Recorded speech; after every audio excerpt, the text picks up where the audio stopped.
About Elizabethan prose, right?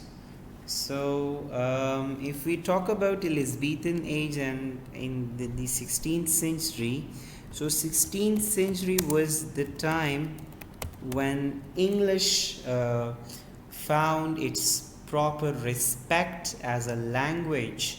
Uh, Printing press aided a lot to it, right?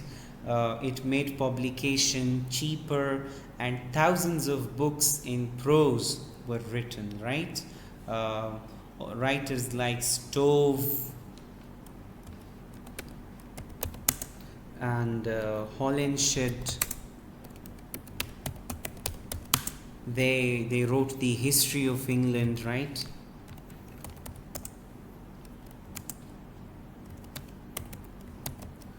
um, Different voyages were made, and uh,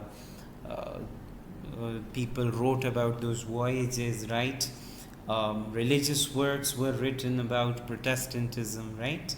And Elizabethan prose was fictional as well as non-fictional, right?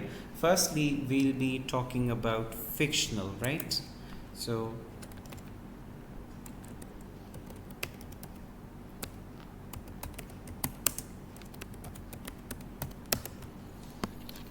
Elizabethan fiction, right? It is mostly romantic in nature,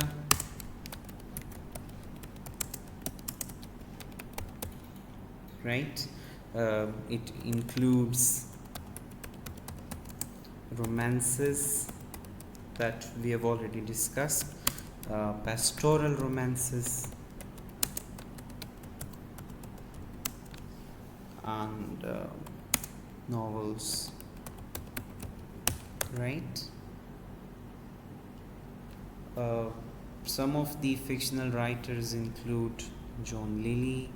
Um John Lyly is there, Robert Greene, Thomas Lodge, Philip Sidney, Thomas Nash, Francis Bacon, Thomas Delaney, uh, and many writers, Richard Hooker, Clare. So many writers exist there in Elizabethan prose as far as Elizabethan prose.